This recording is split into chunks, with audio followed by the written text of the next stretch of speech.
ఇది ఏ న్యాయ సూత్రాల ప్రకారం మీరు వర్క్ చేస్తున్నారు సార్? ఏ న్యాయ సూత్రాల ప్రకారం మీ పరిపాలన జరుగుతుంది సార్? అసెంబ్లీలో మీరు మాట్లాడటం, మీరేమో పవన్ కళ్యాణ్ కితాబేయటం, పవన్ కళ్యాణ్ ఏమో 15 సంవత్సరాలు మీకు బానిసగా ఉంటానంటాం, మీ 15 సంవత్సరాలు ఆంధ్రప్రదేశ్ రాష్ట్రంలో భరిస్తారు, ప్రజలు భరిస్తారు పిచ్చివాళ్ళు అనేది మీ ఒపీనియన్, అంతేగా? పవన్ కళ్యాణ్ గారి ఒపీనియన్ ఏంటంటే రాసుకోరా సాంబా, నేను రాసిందే రాత పాడిందే పాట. ఈయనకి మూడు వచ్చినప్పుడు అలా పక్కన ఉన్నవాడు రాసుకోవాలన్నట్టు, ఈయనకి 15 సంవత్సరాలు అంటే 15 సంవత్సరాలు రాష్ట్ర ప్రజలు రాసుకోవాలి. పవన్ కళ్యాణ్ గారు, మీరు అనుకుంటున్నట్టు రాష్ట్ర ప్రజలు ఏమి సాంబాలు కాదండి. రాష్ట్ర ప్రజలు సాంబాలు కాదు. రాసుకోరా సాంబా అంటే ఆ పక్కన ఉన్న మనోహర్ రాసుకుంటాడేమో, రాష్ట్ర ప్రజలు రాసుకోరు, గుర్తుపెట్టుకోండి. ఆల్రెడీ మీ తలరాతని పైన రాసేశారు, మీ తలరాతిని పైన రాసేశారు.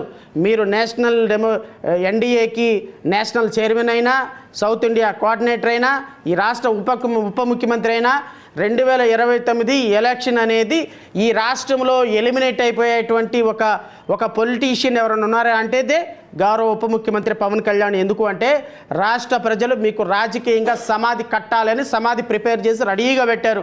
2029 రావటం, దాంట్లో వేయటం, మొత్తం ఇసుక సిమెంటు కంకర వేసేసి పైకి లేవకుండా మీ పార్టీని భూస్థాపితం చేయటమే రాష్ట్ర ప్రజలు డిసైడ్ అయ్యారు. ఎందుకంటే చారిత్రాత్మకమైనటువంటి తప్పిదం రాష్ట్ర ప్రజలు మీకు అధికారం ఇచ్చి చేశారు అని 25 నెలల కాలానికే ప్రిపేర్ అయిపోయినారు సార్.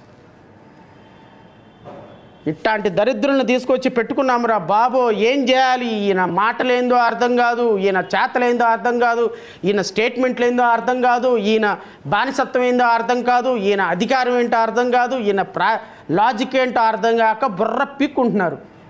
మీకు సినిమాలో ఒక డైలాగ్ ఉంది, నాకు తిక్కుంది దానికి లెక్క ఉంది అని.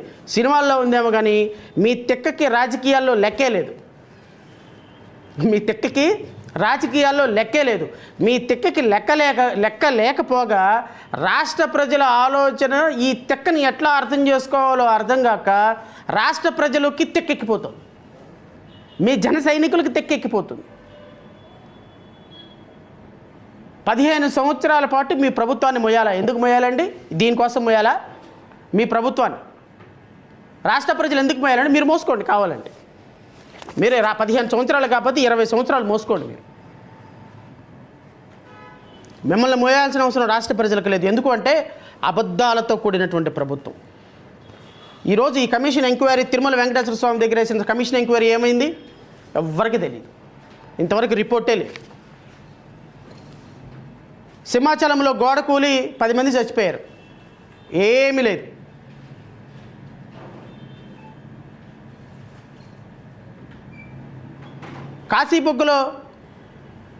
కాశీబుగ్గలో విషాదం జరిగి 15 మంది 20 మంది చచ్చిపోయారు, కొన్ని వందల మంది ఇంజూర్డ్ అయ్యారు, దాని మీద యాక్షనే లేదు. రాష్ట్రంలో బస్సు ప్రమాదాలు జరుగుతున్నాయి,